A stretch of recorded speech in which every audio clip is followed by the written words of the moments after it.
प्रेरणास्पद कथा YouTube channel पर मैं धनंजय जैन आप सभी का हार्दिक अभिवादन करता हूँ।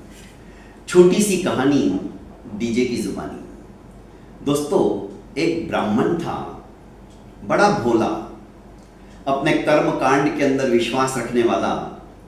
एक दिन किसी यजमान के वहां पर पूजा पत्री करने के लिए गया तो यजमान ने प्रसन्न होकर ब्राह्मण को एक मोटी ताजी बकरी भेंट स्वरूप दे दी। ब्राह्मण सोचने लगा, अच्छा हुआ, बच्चों को बकरी का दूध निकाल कर पिलाऊंगा तो बच्चों का दिमाग भी एकदम अच्छा हो जाएगा और बुद्धि भी तीक्ष्ण हो जाएगी।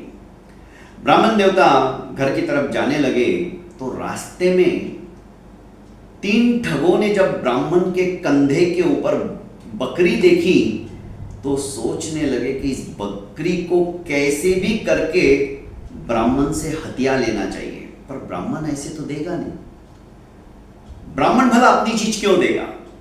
कुछ ना कुछ ऐसा उपाय किया जाए जिससे कि ब्राह्मण होके इस बकरी को रास्ते में ही पटक कर चला जाए।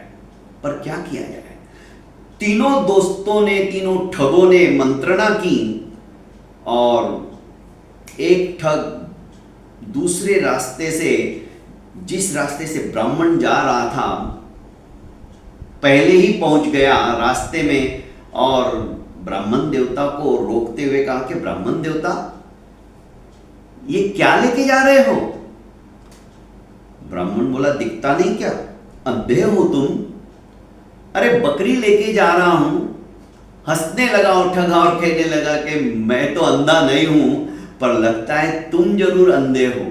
अरे तुम्हारे कंधे के ऊपर बकरी नहीं, कुत्ता है। कैसे बेवकूफ इंसान हो तुम। चलो अपना रास्ता नापो, मुझे बुद्धू मत समझो, मेरे कंधे पर बकरी ही है। और ब्राह्मण ने देखा तो बकरी ही थी। वापस आगे चल पड़े। पता नहीं कैसे कैसे लोग मिल जाते हैं।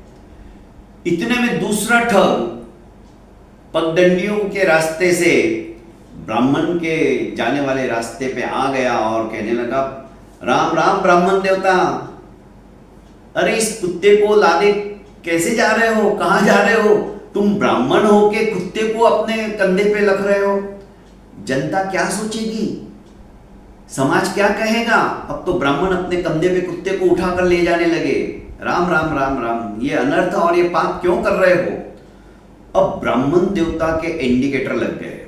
वे सोचने लगे, पहला वाला भी आया, कुत्ता बोल रहा था, ये भी बोल रहा है कुत्ता है। फिर भी ब्राह्मण देवता ने कहा कि तुम पागल हो, तुम्हें दिखाई नहीं देता मेरे कंधे के ऊपर बकरी है? आखिर मुझे क्या लेना देना, तुम जानो, तुम्हारा काम जानो। और ये ठग अपने रास्ते पे चला गया। थोड़ी ही दूरी तय करने के बाद में तीसरा ठग आ गया और कहने लगा, राम राम राम, कैसा कलयुग आ गया। अब तो ब्राह्मण भी मति भ्रष्ट हो चुके हैं, जो कंधे के ऊपर कुत्ते को लाद कर ले जा रहे हैं। कैसा जमाना आ गया है। ब्राह्मण देवता, तुम्हें शर्म आनी चाहिए, तुम कुत्ते को लेके जा रहे हो। अब ब्राह्मण ने देखा 3 व्यक्ति आकर यही बात कह रहे, जरूर यह पिशाच होना चाहिए, जो कि मुझे बकरी के रूप में दिख रहा है पर सभी को एक कुत्ता ही नजर आ रहा है। अब घबरा गए और सोचने लगे कि अब तो इससे मेरा छुटकारा बहुत जरूरी है, वरना अनर्थ हो जाएगा। और उन्होंने उस बकरी के बच्चे को नीचे पटका और भागते भागते अपने घर की तरफ निकल पड़े। तीनों ठग प्रसन्न हो गए थे। उन्हें अपनी बुद्धि के ऊपर विश्वास था कि देखो, आखिर हमने अपनी ठगी से इस ब्राह्मण को भी बेवकूफ बना दिया।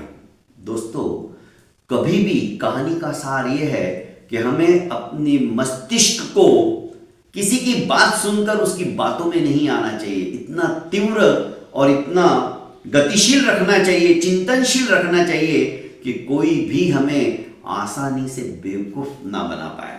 बहुत बहुत धन्यवाद दोस्तों। प्रेरणास्पद कथा यूट्यूब चैनल को लाइक कीजिए, सब्सक्राइब कीजिए और ज़्यादा से ज़्यादा अपनों को शेयर कीजिए। प्रणाम।